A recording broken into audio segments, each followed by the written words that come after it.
All right, I think we're gonna get started. I have no response from Dr. Trishan, but I think we're just gonna get started here. So I will start the recording. Um, and share my screen. All right.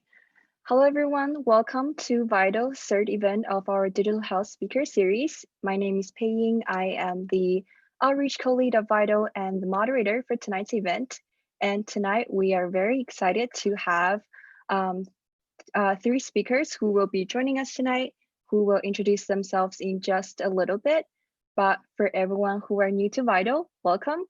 We are Northeastern's Healthcare Innovation Core. Our mission is to inspire, connect, and create. We are a very interdisciplinary group of students who are passionate about healthcare, and we are always looking to bring together creativities and tackle some of the healthcare challenges through innovative ways. And tonight we are very happy to be collaborating with the Industry Pharmacists Organization, who I will hand it over to their president now to say a few words about themselves. Hi everyone, my name is Holly. I am the president of IPHO this year. We are the only pharmacy organization on campus that focuses on the pharmaceutical industry. So we provide a lot of opportunities to students, including networking and connecting them to other students, local fellows, and pharmacists in the industry, especially since we are in the hub of biotech in Boston. And we also engage with the community to learn more about research and new opportunities. So this semester we are pretty much wrapped up with our biggest events. We're currently doing like a case competition, but next semester we will be having a lot of speaker events with speakers from various functional areas such as clinical operations and development, regulatory affairs, and medical affairs, as well as commercial. So if you are interested, you can scan the QR code to register as a member, or you can email us at the email that I will provide in the chat box. All right, thank you so much for the amazing introductions. And so today's theme is data in healthcare. So as a health science and data science student, I often find myself hearing phrases like digitalized medicine, data, machine learning, AIs. And one way or another, I think most of us are aware of the transformations that technology has brought us.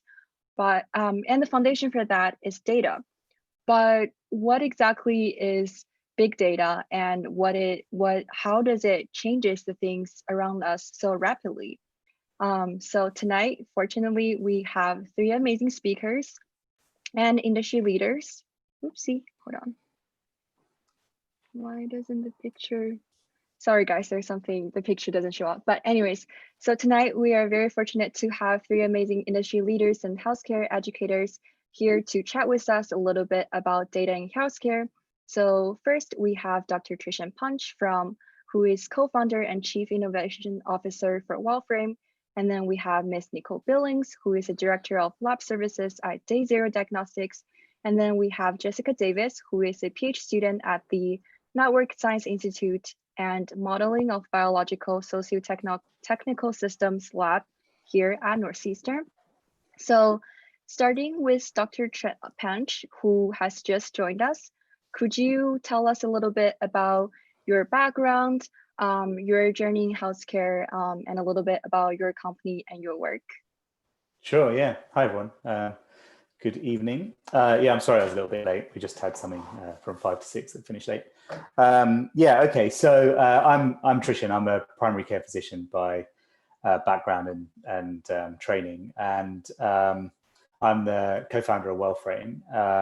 I'll tell you a little bit in a second about what we do. I basically do a bit of Wellframe, or a lot of Wellframe, and a bit of a kind of public health academic career. So I'm an instructor at HSPH, Harvard School of Public Health, and president-elect of the Alumni Association there. Sorry, the screens have moved around a bit.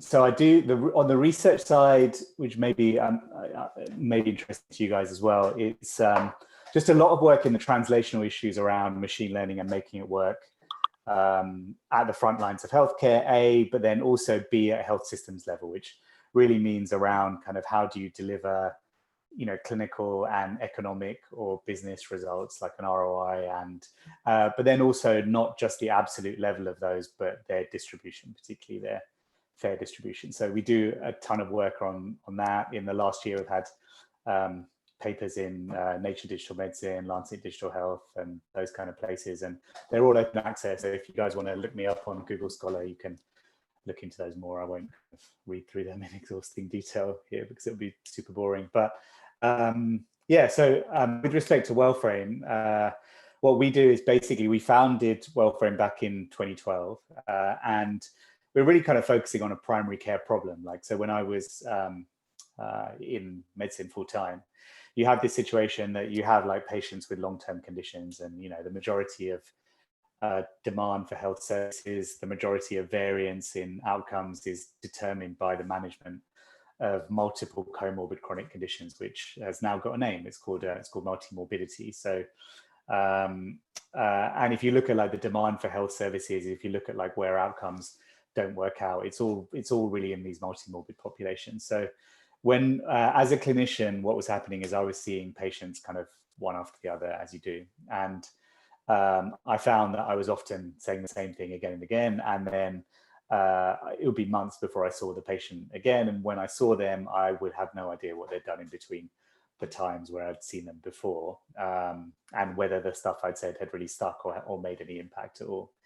And then also, when you look at patients and you're managing risk, you find that the patients you see on your clinic list and the patients who have the bad outcomes are actually often they're just two separate populations, which is very interesting. There's a kind of interesting paradox of medicine here, which is that the people that you should be seeing actually are not the people that come and see you. But of course, you spend all your time seeing the people that come and see you. So therefore, we felt that that's a misallocation of resources at the kind of macro scale, and we felt there's probably some room for automation to help people do more themselves while still connected to like a clinical relationship. So we built a software platform for that. So it's a mobile app for patients, a dashboard for clinicians, and we did that locally actually with some hospitals that you guys would know in and around Boston. We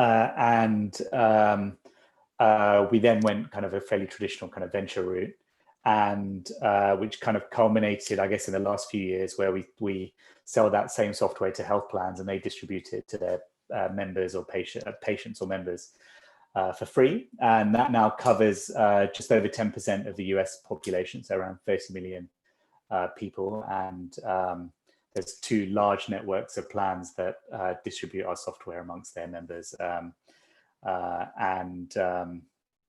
Yeah, so basically it's free for the patient. They have a clinician who helps them through these kind of vulnerable moments and managing these multiple long-term conditions. There's a technology component and a service component, and it's a SaaS or software as a service sale to the health plans. And I guess the data science bit, which is going to be a whole other bit, so I don't want to take up all the time, is that by itself generates a lot of data. I.e. we have this very granular kind of modeling of a patient health state, because we have multiple dimensions that we're measuring through the platform, including a lot of unstructured data, of course, from the chat, the back and forth communication. And there's a lot of some interesting problems around patient segmentation, around prediction, around NLP in the chronic disease management context that then require some kind of invention. So we have a data science team. We've had some great intern students from Northeastern, actually, we've got one this year. We had a great one last year. We've had a great experience. So you guys are really great to work with. And we do a lot of the basic research. We develop the models, we implement them in product. We also do a fair amount of publication in that area as well. So it's kind of like an academic R&D data science group within the organization. But the beauty is we can come up with stuff and then put it into something that clinicians and patients are already using, rather than, more on the academic side, we're writing stuff and then it kind of disappears into the ether, right? So yeah, anyway, nice to meet you. That was kind of long, so I'll stop there. That's no problem. All right, next, Ms. Billings, would you like to say a few words about your work and also Day Zero Diagnostics?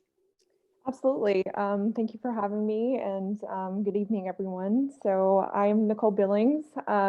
So I received my PhD from the University of Tennessee in Oak Ridge National Laboratory. It was a joint program focusing on genome science and technology, and I'm a trained microbiologist.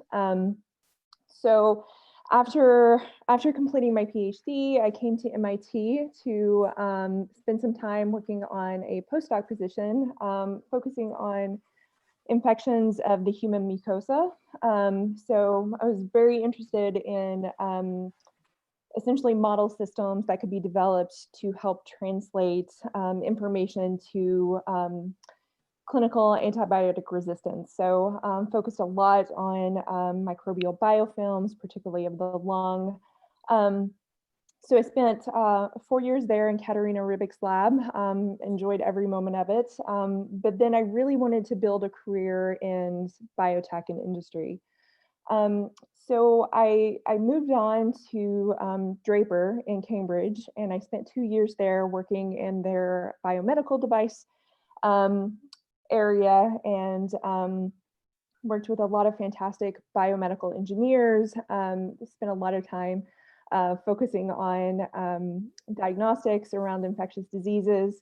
It was a really fantastic experience, but then this opportunity opened up at Day Zero Diagnostics, brand new startup that began in 2016. And it really, I wasn't looking for another position, but honestly, I found it fascinating, and I knew I wanted to go into a startup environment. And so this opportunity came along, and really it's just the way that they're approaching infectious disease diagnostics that I find very innovative. And so I joined the company in 2017. It was one of the first few employees. I think I was employee number 3 or so.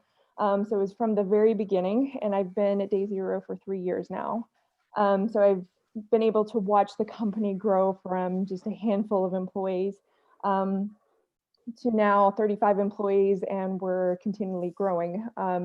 So it's a very exciting time to be in the company, and we've made a significant amount of progress over the time that I've been there. So essentially, Day Zero Diagnostics is an infectious disease diagnostic company, and we're essentially revolutionizing the way we approach infectious disease diagnostics by leveraging whole genome sequencing of infectious agents. And then we use machine learning to essentially work towards solving the global healthcare crisis of antibiotic resistance. So essentially what we do is we just leverage the power of genomics. So that's where the big data comes in for us. So, and we have essentially a wet laboratory team who is phenomenal and does a lot of the R&D development on the wet lab side for clinical sample processing and developing our pipeline for processing clinical samples such that we can extract the infectious agents in whatever clinical sample we're processing. And then we also have a fantastic computational team that works with the data that's generated out of that. And with that, we have developed a set of machine learning models where we can not only provide a clinician with the identification of the organism, but we can also provide the clinician with a profile of antibiotic resistance and susceptibility. So ultimately, what we're looking toward is building an in vitro diagnostic that we can put in a clinical microbiology laboratory. And instead of clinicians relying on the traditional gold standard method of blood culture, which can take anywhere from 1 to 3 days. And then on top of that, the additional AST that's required to understand something about the sensitivity of that organism, we're looking to provide an answer within 6 hours. So it truly is day zero where we can provide an actionable result for patients that are critically ill. So that is a large component of our company, but we also do have a few other areas. Our first commercial platform that we've developed is essentially around healthcare associated infections. So we're developing technologies and right now we have a research use only tool for essentially where infection control within a hospital, if they suspect that there could be a transmission event going on within the hospital, they can send us isolates. We'll sequence their genomes and we have a rapid turnaround time in 2 days or less, where we can tell the relatedness of those organisms. And that's very important in terms of if you're trying, infection control is trying to mitigate any kind of spread of nosocomial infections within the organization. Having that actionable result very quickly is really important. So we are now working toward, so I mentioned that it's research use only. We're working toward applying for our clinical license, so a CLIA license, so we can be state approved. So clinicians have that added sense of they can take the information and actually provide actionable results for patients instead of it just being a research-based project.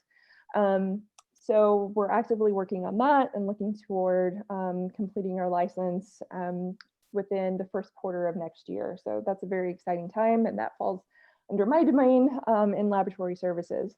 We're also thinking about expanding the services that we provide at Day Zero Diagnostics. So again, big focus on the in vitro diagnostic, but also expanding our lab services portfolio once we have our CLIA license established. So like I said, it's been a very exciting time.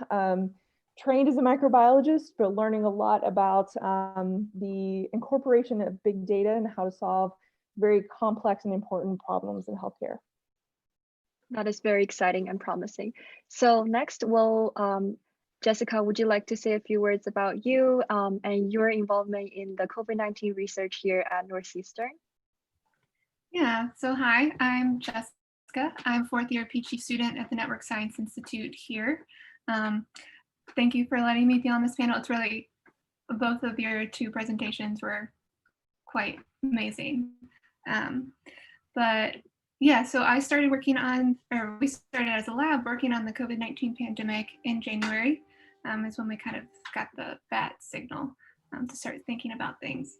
And so what my lab does is we have this global computational model where essentially you can take the world and you can chop it up into little sections. And within each section or each region, we know the population, we know how many people travel back and forth between two different regions, whether that's due to commuting or air travel. And we also know how, or we can model how people interact. So for instance, we look into different contact patterns between age groups. So for instance, we can say that like school age kids are more likely to be in contact with one another when school is in session versus when it's not. And so our model is essentially this underlying framework of modeling interaction between individuals and their mobility. And so using this, we can test out different scenarios, like if we start, if there is a virus that pops up in Wuhan, China, will it spread globally? What can we do to mitigate it? What can we do to crush it? And so we can test out different interventions, like if we close schools, will that have an effect? What if we go on full lockdown and whatnot? And so using this model, we've met with a lot of different government agencies, a lot of different nonprofits to provide them projections for how many cases can we expect in like in the coming weeks, how many deaths. We provide weekly death projection forecasts for the CDC, along with a lot of other universities and organizations. So yeah, so all of our stuff is right now around modeling COVID And yeah, it's been a very interesting time as a PhD student because I'm not really well versed in healthcare data. My background is in applied mathematics and communication studies. And so before times when I studied how things spread, it was more of like a social contagion. So how does information or memes spread online? And you can use very similar tools when thinking about how things are spreading when you're comparing like infectious diseases and pieces of information. And so, but for the past 9 months, it's definitely been a trip. But yeah, and so the data sources that we use are around kind of what we can get off the internet. So in January and February, before there was like established data sources like Johns Hopkins University, it turned into me and the other PhD students reading through multiple news articles in different languages, trying to figure out where infections were. Got very familiar with how to use Google Translate. And so, yeah, so data can be really tricky, but it also leads to a lot of good, fun things. So I'm so happy that you got to explore a little bit about healthcare data. But thank you all for all of your amazing introductions. Since we're a little bit short on time, so I think I'm just gonna dive right into our guided questions that we have prepared. But to our student attendees who are here, if you have any questions, we'll have a Q&A session at the end, and feel free to send them anytime in the chat and we'll get back to you. So my first question to you guys is, to a student who might not know about big data in healthcare, in your opinion, what is it and how important it is for future health professionals to learn to work with it? Like what is its role in healthcare and the significance for it? And Dr. Punch, you can go for it. Okay, wow, there you go. All right, that's a big question. It's okay, so I think you have to, healthcare is a super broad field, right? Like if you just look at it kind of, in a basic sense, there's like 1/5 of the economy, and there's things going all the way from like consumer wearables to like molecular diagnostics, for example. So there's a lot of things going on. So and then itself, big data is a fairly considerably broad term as well. So I think from the kind of, I think looking at it from the patient and clinician's point of view would be my natural inclination here. So I think from our side, what we see is that firstly, there's like a lot of rules, or there's a lot of things that are known in medicine that are simply just not applied. The quality of care is just unbelievably variable. It's like limited by social factors and economic factors as well. But even if you have those, the quality of care that someone receives is massively variable. And like, even though we know that certain things should be done from studies and research, it takes almost sometimes 20 years, which is an amazing kind of admission, to get stuff from it being proven scientifically to being implemented broadly at the bedside or in the office everywhere. So there's a ton of there's a whole heap of problems in healthcare just around getting what has already been measured and is known to be true or works actually to the benefit of patients. And that's even discounting for the fact of lack of coverage or other like social and political factors that limit healthcare. So within that, what is the value of big data? So I think the big factor is it's a bit of a dated term now, I suppose. I think historically it was just that there was a volume that exceeded the norms of processing and all that kind of stuff at the time, which was roughly 2010 when all this stuff was coined. I think we've had considerable growth of enabling technologies here, and I think the way I would look at it is that what we're all interested in here is kind of creating knowledge that benefits patients, right? So in terms of the processes involved in creating that knowledge, So that is that, like, there is stuff going on in the world and you can sense it, and you can sense it in a way that creates an objective signal. Then you can aggregate those signals at small scale, then at much larger scale, and then you can run some inference across those such that you can figure out what's going on. Across that whole stack in the last 10 years, we've had amazing advances. So I think the side that I'm involved in with WellFrame is kind of instrumenting the patient-clinician process, which then, but there's lots of other people working on that. There's people working on wearables. There's now, like, if you go into like a doctor's office, they'll typically have a computer and they're, if you're lucky, entering stuff in structured fields such that that bit of the, so there's a lot more data available. And then more increasingly, although unfortunately slowly, healthcare organizations are moving to use just kind of cloud norms. I would say many of them are using the public cloud, at least in research capacity, and in the clinical capacity, it's all kind of tied into the EMR industry, which is pretty regressive, unfortunately. So there's still some progress to be made there. But and then we have all these new tools, which really, I mean, what's 2012 is AlexNet, right? Or something like that. So like the deep learning movement has only kind of really started in the last 8 years, although obviously there was machine learning before that and AI long before that. But I think I would say that, like, there is, you're getting more and more data, but you're also getting more and more ability to sense it and capture it and then aggregate it and then make inferences. So we should, in theory, over the time that you guys, I guess you're all studying at the moment, when you are like working in the field, like a bit of a renaissance in the ability to create knowledge in medicine for the benefit of patients. And I sincerely believe that's the case. I think there is a lot of like political and financing and health system stuff that's probably beyond this conversation that would need to be in place for that to be captured. And actually, we wrote a paper, one of our papers from last year is called The Inconvenient Truth, about, I think it's The Inconvenient Truth about AI in healthcare, but it could be machine learning, I can't remember which term we use. But that's Nature Digital Medicine, that we're kind of basically talking about this subject. So, you know, I think the potential is there for a lot of value, a lot of knowledge to be created, and for that to increase the quality of care and its fair distribution. But there's a ton of things that need to be in place that are beyond mine or anyone else on this panel or your control here, that are more health system factors that need to be addressed as well. Awesome. Ms. Billings, would you like to add on to that?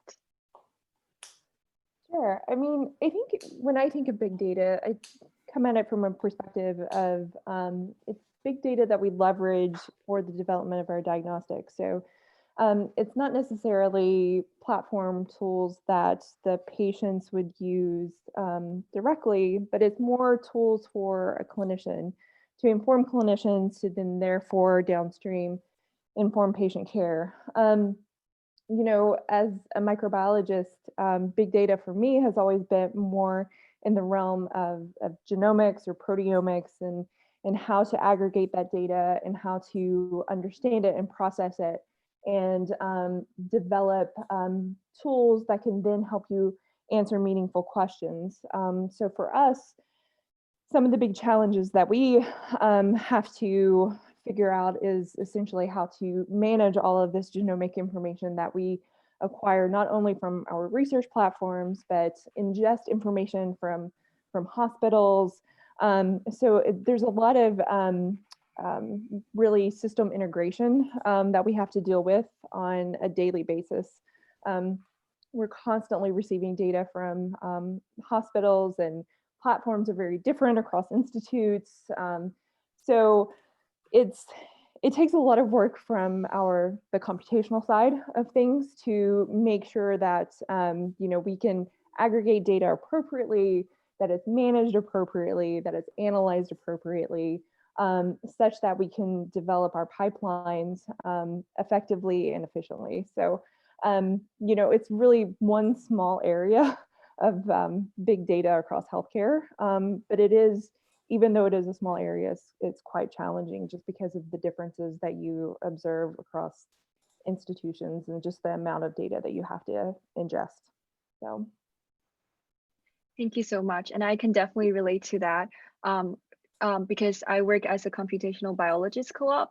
So a lot of I also work with a lot of the genomic data, and some of the characteristics that you mentioned about big data in healthcare is like a lot of work that we need to put into standardization, just like ID mapping, and just kind of like initially clean those large volume of the data. It's the first step before we even get into any of the analytics or any of the predictive analysis that we would like to do to speed up some of the process. So what about Jessica? Do you have, what are your experiences working with different data sources, and what are the characteristics that you found in the data that you work with? Yeah, so I definitely agree with you when you say that cleaning data is like the worst part of it, because that is something that no one can get away from. But a lot of the data that at least I use on a day-to-day basis is our simulation results. And so when you think about it, this is like terabytes and terabytes of possible epidemic outcomes that we now have to analyze in some way. And so typically what I do on a day-to-day basis is just calculate the mean, median, and quantiles, which seems very simple, but sometimes can take hours to actually process. And so doing this, it's can be like challenging and frustrating, but our results, sorry, let me go back a step.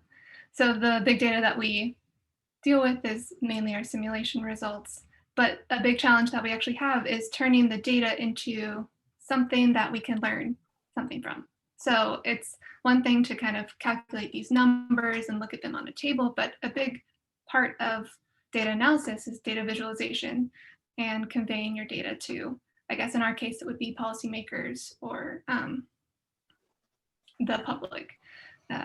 So most of what we do is kind of transforming that into something that is visually interpretable and can tell a story. Yeah, I agree with what you said. It's definitely one of the characteristics about big data is that requires it, because we have such a large volume of data. It requires we transform it into a more direct ways, like images, to be more readable to our audience and to convey the messages that we like to convey. So so kind of bringing it back and connecting to what Dr. Punch was saying earlier about we have so many different categories within digital health under the big umbrella of it. Like we have wearable technologies, we have digital therapeutics, and we have like some companies like Wellframe who are more focused on digital care systems. And at the same time, in the US, we have such a complex healthcare systems. So in your opinion, is the current way that we're working with data is helping to reduce this complexity, or is to ease the burden on our healthcare system? If not, what ways do you think that we could improve? And whoever, feel free to take on it. Dr. Punch, would you like to? Sure, yeah. I mean, I think, a short answer is no, really. I mean, it's not, I mean, I think there is, yeah, I mean, I think it's easy to look at these things as technology problems, but they're not. I mean, there's, if you look at like the amazing variation in health standards and access to healthcare and standards of healthcare across the world with existing technology, I think it's kind of, it's unrealistic to expect that with more technology that's suddenly going to be equilibrated. So no, I don't agree with what you're saying, basically. That is completely fine. Yeah. But I mean, we are developing all of these tools to try to make things more clear for our patients. Yeah. What about, does anyone else have something to add to that? Okay, I guess we can. No, I think, okay, no.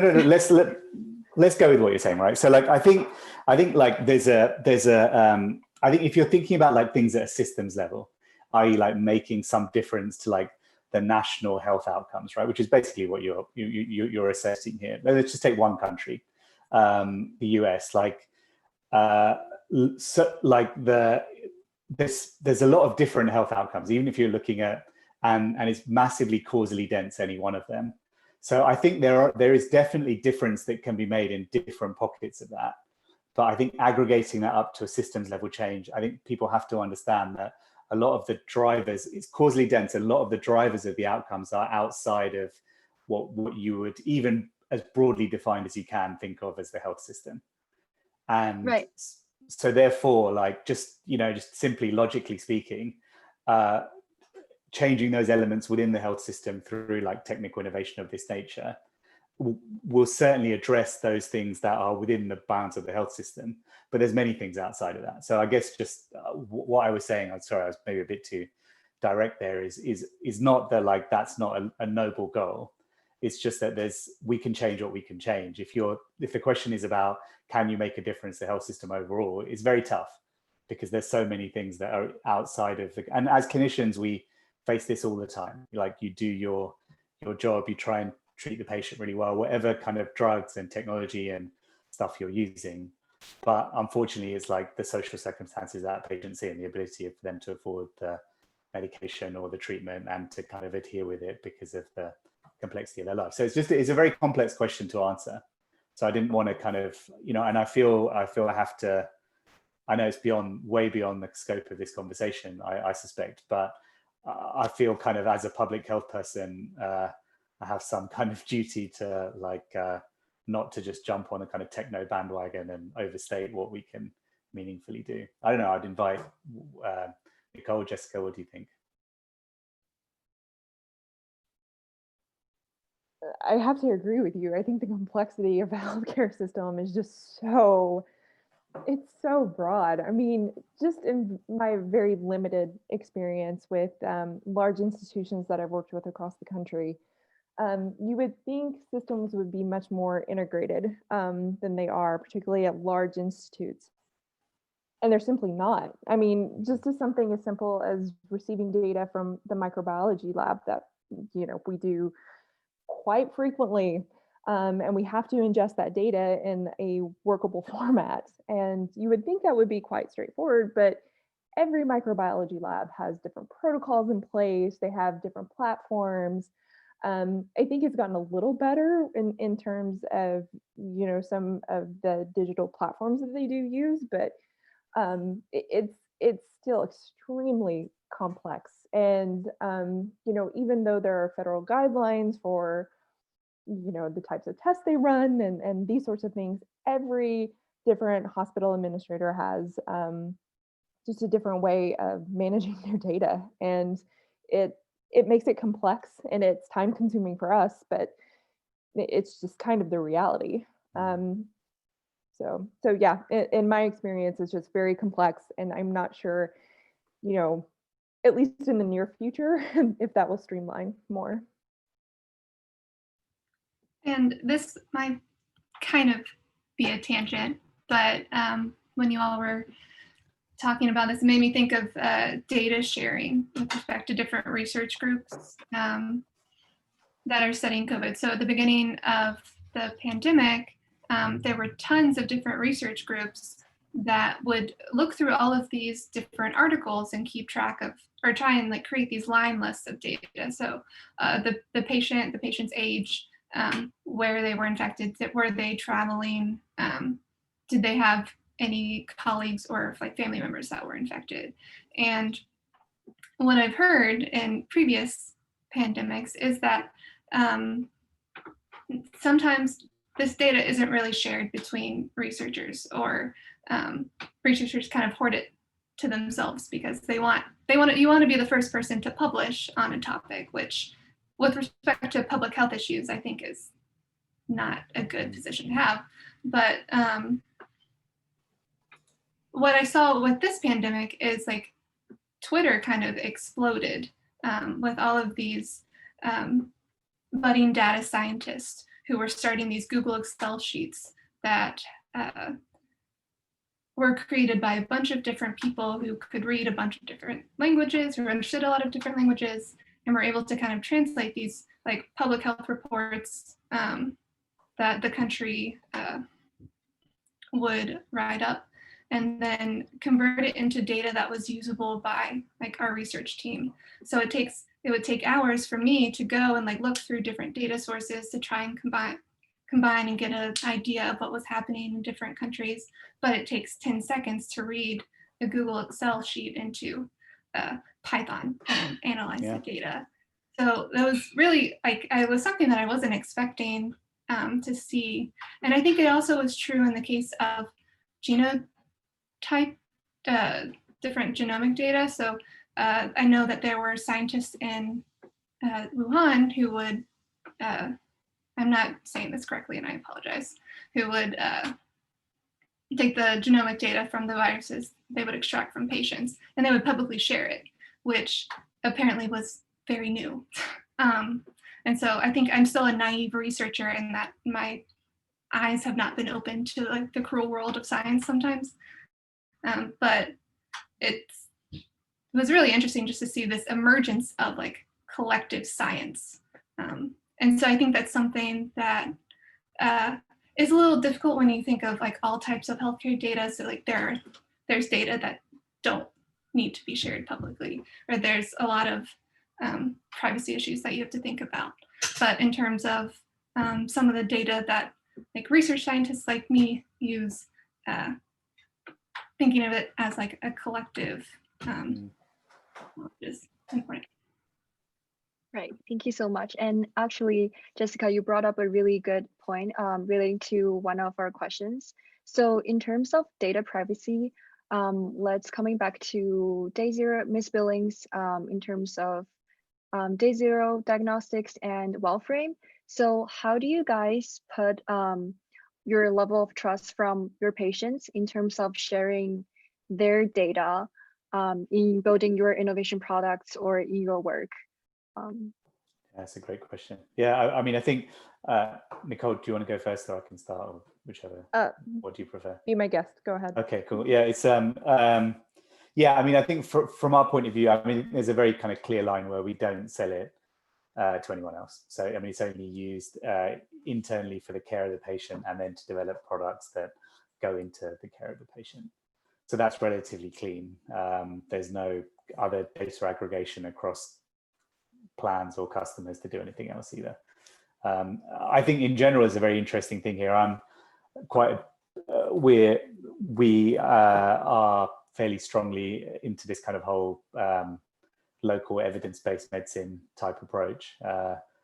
Back a long time ago, I was working on Mimic. I don't know if you guys may, I suspect, would have used it, the ICU data set, and at WellFrame we kind of believe that as well. I think the best way of creating algorithms or algorithmic products in this area is just because there's so much variation between different clinical sites, is kind of focusing on a problem with the people that know about the data generating process, and building something that then goes into alter that data generating process. So rather than kind of hoovering up data at massive scale and just rolling stuff out, which in healthcare, there's not really any particularly amazing examples of that working outside of when you're basically trying to infer like biology or, you know, like image recognition or that kind of stuff. Probably can be done at a more industrial scale. But all of these problems that Jessica's describing, that Nicole's describing, probably need a bit more of a local approach, because there's just so much difference between different patient populations.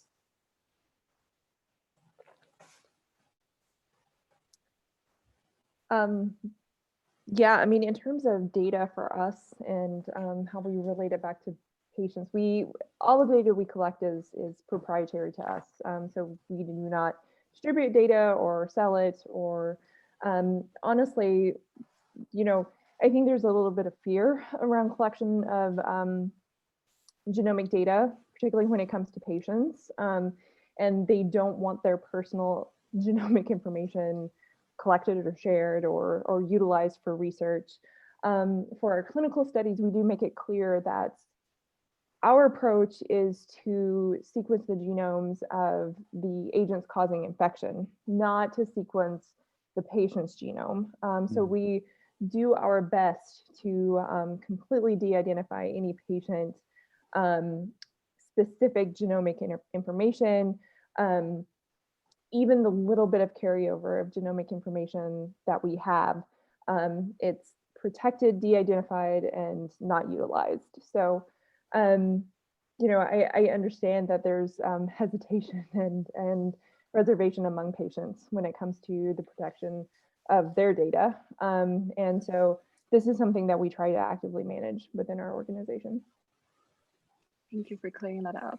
So I think now we're going to open up the floor for any questions regarding the topic or just anything in general. Feel free to raise your hand or unmute yourself or send them in the chat.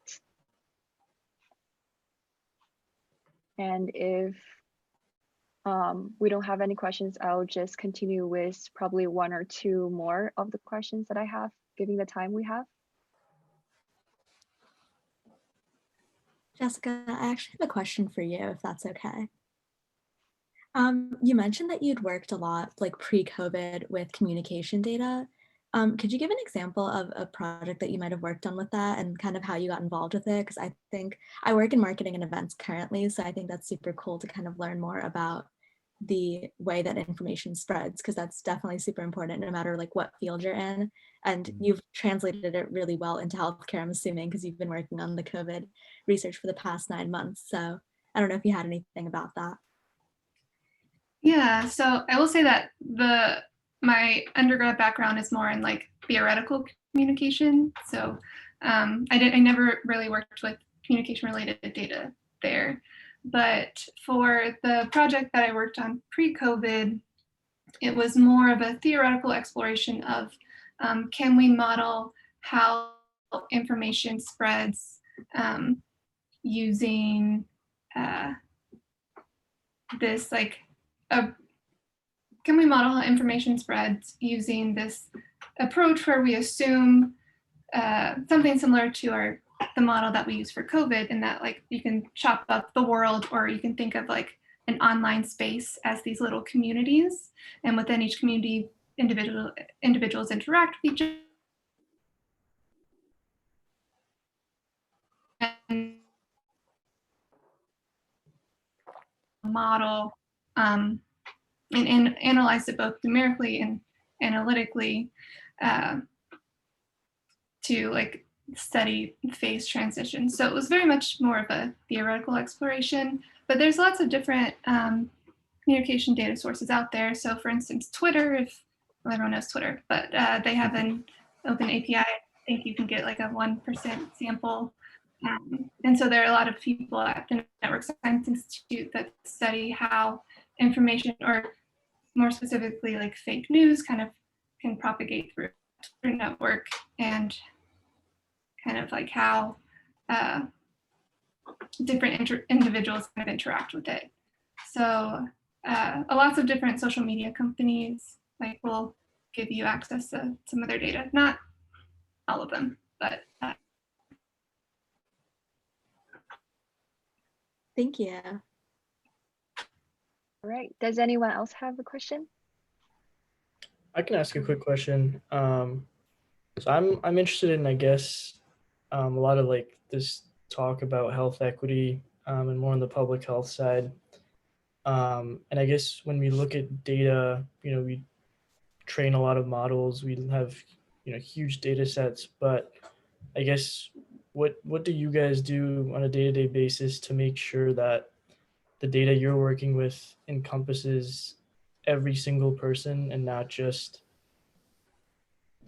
like a general data set? Because there are a lot of minority populations that have specific needs, and if you want to cater to them effectively and welcome them to your products or services, the data needs to reflect that. So just any thoughts on that? Do you want me to answer?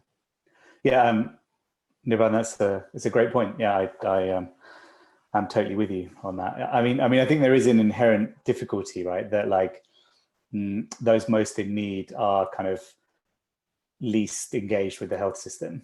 So therefore, they're not going to be represented in data sets. So therefore, the algorithms or whatever is built on the data sets are going to arguably underperform in those groups.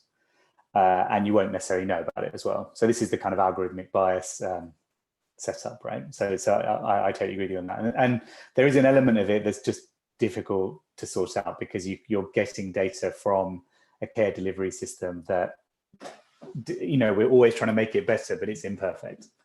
And it's imperfect because there's people who have a lot of needs that are excluded, and they tend to be concentrated around other inequities in society. So like, yeah, I mean, the problem is definitely real, and it's a really important one. And I'm glad that you're thinking about it and maybe thinking about addressing it. I think from our point of view, like we work a lot with Medicaid populations. The people that we're talking about here, and in fact, you know, there's a number of states in the south of the country where if you're pregnant and on Medicaid, you'll have all of your prenatal care and postnatal care on Wellframe, which is really interesting and really, it's, you know, from our kind of mission point of view is good. So that's about 50% of our patient volume is in that. And I guess the way we think about it is that anything that we build for those populations is built using that learning from that data rather than something that would built on what would be called a commercial population. So a group of people who receive health insurance through their employer, or, you know, through you guys, it's through university, but through, because that's a skewed sample, right? And like whatever we find from that is probably not going to generalize to a lot of the people that we're helping are African-American and Latina mothers who are getting insurance for the first time through being pregnant and are on Medicaid.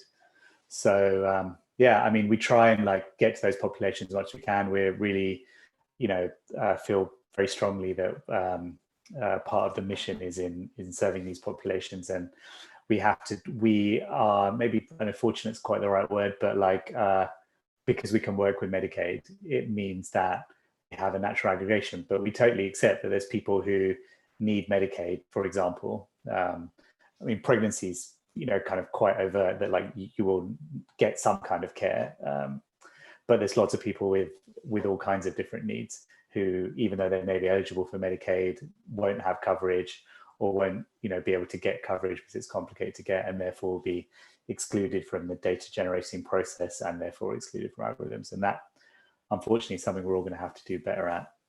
It's a real need, because without that, yeah, you're just going to get compounding of those inequities through algorithmic bias, which I think is what you're saying, right? Yeah, good point. Awesome. Miss Billing, or either Miss Billings or Jessica, would you like to add to that? Okay, all right. So thank you guys so much for answering all the questions that we have tonight. And I think it's about time to end our event. I'm gonna quickly share my screen again. So, our next event, it's on November the 12th, which is another Leaders in Healthcare event featuring Dr. Dreama Sloan Kelly of Kelly Sloan Associate LLC. And following on that, we'll have a workshop with our ventures team on the 19th on the topic of digital transformation in oral health. And also, last but not least, stay tuned for our end of semester community engagement event to see a little bit behind the scenes at Vital. And as always, please follow, as always, remember to follow us on Instagram, LinkedIn, and Facebook to stay connected. If you have any questions or ideas, feel free to DM us on Instagram or email us. And please also remember to join our Slacks. And thank you so much for all of our speakers tonight to share their experience working with healthcare data. I truly learned a lot, and I hope you guys did too. And thank you so much for Industry Pharmacist Organization for collaborating with us. And that is all I have. Have a great night. Thank you for your excellent questions, Payne. They were great. I hope we can continue this conversation one day. Take care, guys. See you. Bye-bye. All right. Bye, guys. Bye. Have a good night.